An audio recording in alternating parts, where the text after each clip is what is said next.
Walking into your newness a lot of times make you feel lonely and like a loser. It make you feel stupid. It'll make you feel crazy. When you walk into something new, what you are is being a Peter. You don't know what I'm talking about? I'm talking about Peter being on the boat with the disciples when they found the Lord walking on the water.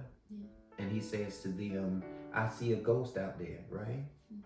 And everybody's looking, but they can't see it. So when he draws nearer to the boat, he's like, Lord, if it's you, bid me to come to you, right? He stayed still until he heard cross the line. And Peter stepped out there. Now we cap off on the story about like drowning, him having to sink or whatever. And I think the last time we did it, we was talking about, but he stepped out there. But here's where we are tonight. He crossed the line. And any time that you get out of the ship of comfortability with the enemy, you're crossing lines. So you can expect there to be like resistance because you're crossing lines. You don't know what I'm talking about. Breaking the curse of poverty over your bloodline. You're crossing lines. And so you're making enemies who know you because they in your boat. It ain't always folk on the other side who hate you. It's folk who's in a boat with you, scared of you, because you just cross lines. All I'm doing is crossing lines. I ain't doing nothing but crossing lines. And you gotta grow up. You know what I mean? You can't be a baby in this boat forever. At some point in time, you outgrow the boat, or the boat will outgrow you and sink with you. Grow up and cross lines. What am I talking about? Stop cheating and flirting and talking to everybody else. Grow up and cross lines. You know what I mean? So if I'm talking about it, then I'm talking because I want to preach myself out of it, or I'm coming out of that, or like I speak against whatever attack would be looming in my head. It being like, you don't struggle with it, so don't talk about it. I struggle with it, so I deal with it, because I know the only way that you can get over with is confession of just being real. I don't care about how nobody else feel about it. I know that this is something I don't want to struggle with, so I go ahead and confront it. And so he said, everything that's close to me, I struggle with.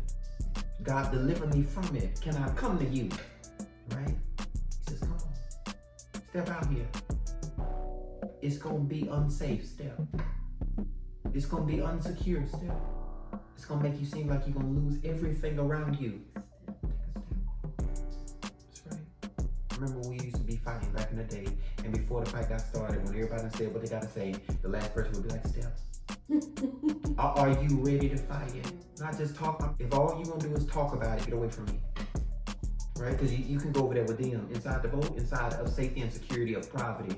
Right? You can go over there inside of like hateful relationships, lying to yourself. You can be in that boat by yourself.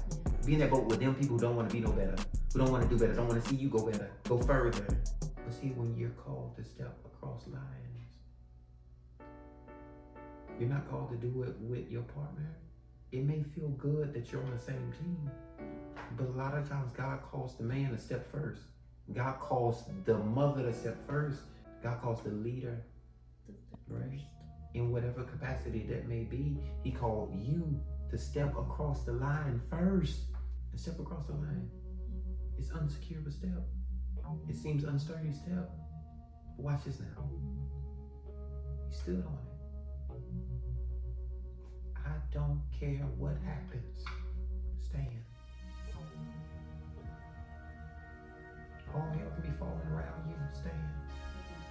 If the church came out, or you were there all by yourself, stand up. Stand up. And everything that could swallow you, stand up. Everything that could drown everything around you, stand up.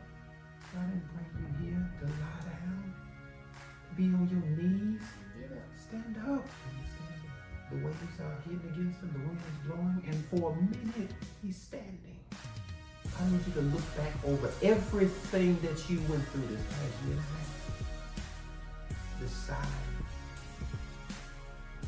I need you to look back over every struggle, every heartache, every fear, every bad day, every cloud in the sky, every raindrop, everything that you went through.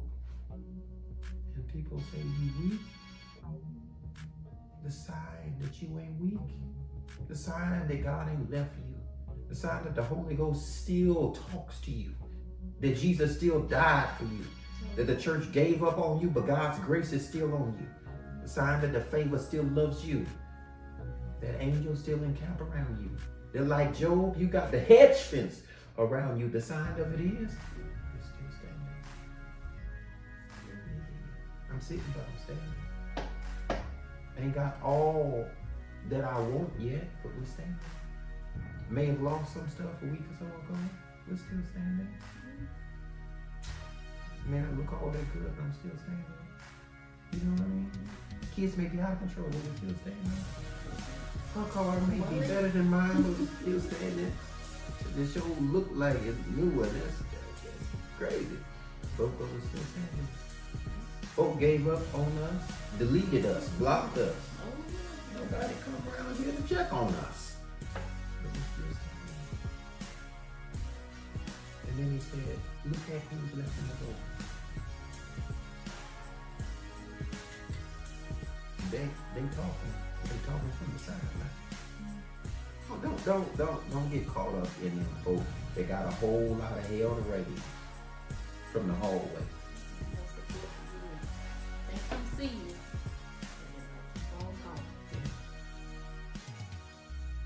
The reason it's so loud, because it's coming from the hallway. See, there's the echo in the hallway. The devil's not big. He's just screaming from the hallway.